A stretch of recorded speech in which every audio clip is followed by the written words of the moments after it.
ሚስት ልትሆን የምትችል እውነተኛ ሴት። በዛሬው ዓለም ብዙ ሰዎች ፍቅርን ይፈልጋሉ፣ ግን ጥቂቶች ብቻ ናቸው ለእውነተኛ አጋርነት የተዘጋጁት።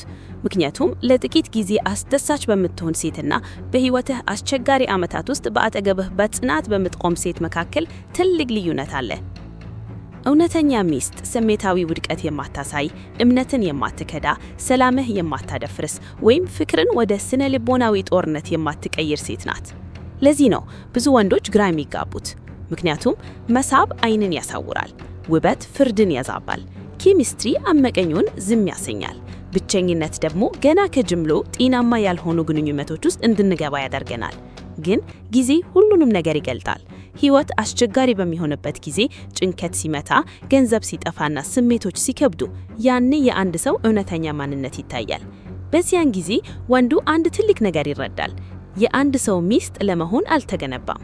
ምክንያቱም ሚስት ማለት ዝም ብለህ የምትወዳት ሴት ብቻ አይደለችም።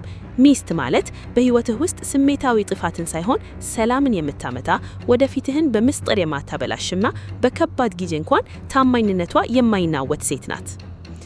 ወንዶች የሚሰሩት አስቂ ስህተት። እውነቱን እንገናገር፣ ምክንያቱም እውነታው ሲመታ በጣም ያስቃል። ብዙ ወንዶች ሴትን የሚመርጡት የተራበ ሰው መክሰስ እንደሚመርጥ ነው። ስሜት ብቻ፣ የረጅም እቅድ የለም። ቆንጆ ሆና ትኩረት ከሰጠችው አእምሮ ወዲያውኑ ስራውን ያቆማል። ከሁለት የፍቅር ወራሪ በኋላ ስለ ትዳር ማለም ይጀምራል። በዚህ ጊዜ ጓደኞቹ በዝምታ እየታዘቡት እንዲህ ይላሉ፣ ወንድሜ ገና የአባቷን ስም እንኳን በትክክል አታውቅም። ለዚህ ነው ወንዶች በኋላ የሚሰቃዩት። ምክንያቱም የመረጡት በውበት ብቻ እንጂ በስብዕና አይደለም። ውበት ብቻውን ትዳርን አያቆምም። ውበት እየተለመደ ይሄዳል፣ ደስታውም የዘወትር ተግባር ይሆናል። ከዚያ በኋላ የሚቀረው ስብዕና፣ ስሜታዊ ብስለት፣ ታማኝነት፣ ተግባቦትና ሰላም ብቻ ነው። ሚስት ልትሆን የምትችል ሴት ዋነኛ ምልክቷ የስሜት ሰላም ነው። ፍጽምና አይደለም፣ ግን ሰላም። ምክንያቱም ሕይወት ቀድሞ ራሱን የራሱ የሆነ ጭንቀት አለው። የሥራ፣ ገንዘብ፣ የቤተሰብና የጤና።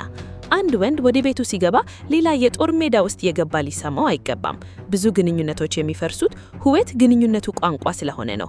የማይቋረጥ ጠብ፣ ማታለንና ስሜታዊ ጨዋታዎች ፍቅርን ቀስ ብለው ይገድሉታል።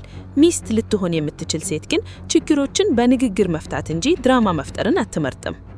በሐሳብ ባትስማማም ታከብርሃለች። እውነተኛ ማንነት የሚታየው በጭቅብ ጊዜ ነው። ስትናደድ የምትሰድብ፣ የምታዋርድ ወይም ስሜትን የምትብረስ ሴት ግንኙነቱን የሚመርዝ ቁስል ትፈጥራለች። በተቃራኒው በከባድ ንግግሮች ውስጥ እንኳን በአክብሮት የምታወራ ሴት ስሜታዊ ደህንነትን ትፈጥራለች። ያለ አክብሮት ያለ ፍቅር አድካሚ ነው። ታማኝነት ከአካላዊ ግንኙነት በላይ ነው። ታማኝነት ማለት አለመማገጥ ብቻ አይደለም። እውነተኛ ታማኝ ሴት አንተ በሌለህ ጊዜ እንኳን ግንኙነታቸውን በስሜት ትጠብቃለች። ትኩረት ለማግኘት ስትል በአደባባይ አታዋርድም፣ ወይም ሌሎች ወንዶች እንዲያኮላልሟትም እድል አትሰጥም። የሶሻል ሚዲያ ኤክስፐርቶች ችግር። በሶሻል ሚዲያ ንግስቴ በልብ ምልክት፣ ንጉሴ በልብ ምልክት። በገሃድ ሕይወት ግን በሌሊት 8 ሰዓት ላይ በ2018 ላይ የተለቀቀ ፎቶ ላይ ላይክ አደረክ ተብሎ የሚነሳ ጠብ። እውነተኛ ትዳር የሚካሄደው ከካሜራ ጀርባ እንጂ በፌስቡክ ጭብጨባ አይደለም። ከመንገላተል ይልቅ በእድገትህ ላይ ትቆማለች። እውነተኛ ሚስት በወንዱ ስኬት አትቀናም፣ እያለች ይልቅ ታበረታታለች። አብሮ ማደግን እንጂ እርስ በርስ መፎካከርን አትፈልግም። በቅንነት ትገባባለች። ስሜቷን የምታፍን ወይም አእምሮን እንድታነብላት የምትጠብቅ ሴት ግራ መጋጋብን ትፈጥራለች። ብስል ያለች ሴት ግን ስሜቷን በግልጽና በረጋ መንፈስ ትናገራለች። የስሜት መረጋጋትነት ስታቢሊቲ። ይህ ትልቅ ነገር ነው። በየጊዜው አላስፈላጊ የስሜት ማዕበል የማትፈጥር ሴት ግንኙነቱን እንዲቸጥር ታደርጋለች። መረጋጋት ሰላምን፣ ሰላም ደግሞ ዕድሜን ይሰጣል። የተስፋ ወጣት። ብዙ ወንዶች ካለው የእውነታ ይልቅ በሊሆን ይችላል በሚል ተስፋ ይዋደዳሉ። ትለወጣለች፣ በኋላ ትበስላለች። ወንድሜ አንተ እያፈቀርክ ያለኸው በአእምሮህ የፈጠርከውን የምናውማኪ ሰው እንጂ ፊትህ ያለውን እውነተኛ ሰው አይደለም። ትዳር ችግርን ያጎልላል እንጂ በጥበብ አይሰርዝም። ሕይወትን ቀላል እንጂ ከባድ አታደርገውም። ከእሷ ጋር ጊዜ ካሳልፍክ በኋላ ምን ይሰማሃል? ሰላም ወይስ ድካም? እውነተኛ ፍቅር ኃይል የሚሰጥ እንጂ ጉልበት የሚበዘር መሆን አለበት። ጥቅሟን በማይፈልጉ ሰዎች ላይ ያላት አክብሮት። አንድን ሴት ለማወቅ አስተናጋጆችን ወይም የማታውቃቸውን ሰዎች እንዴት እንደምታያቸው ተመልከት። ከምንም ጥቅም የማታገኝባቸው ሰዎች ጋር ያላት ደግነት እውነተኛ ማንነቷን ይገልጣል። ቆንጆ ግን አደገኛ። አንዳንድ ሴቶች በጣም ቆንጆ ናቸው፣ ግን በስሜት አደገኛ። መጀመሪያ ላይ ግንኙነቱ አስደሳች ሊሆን ይችላል፣ ግን ቆይቶ ወንዱ ሰላም ካታሳ ቆይቷል። ውበት ያለ ሰላም ስሜታዊ ቅጣት ነው። ድክመትህን ትጠብቃለች። አንድ ወንድ ስሜቱን የሚገልጸው ለሚያምነው ሰው ብቻ ነው። አንዲት በሳለች ሴት ግን ያንን ድክመትህን በጠብ ጊዜ እንደ ጦር አትጠቀምም። ስሜታዊ እምነት ቅዱስ ነው። በአስቸጋሪ ጊዜ አጠገብህ ትቆማለች። እውነተኛ ፍቅር የሚታየው በመከራ ጊዜ ነው። ገንዘብ ሲጠፋና ኑሮ ሲከብድ አብራህ የምትሆን ሴት ሚስት ለመሆን በቃች ናት። ራሷን ታከብራለች። ራሷን የምታከብር ሴት መርህና ክብር አላት።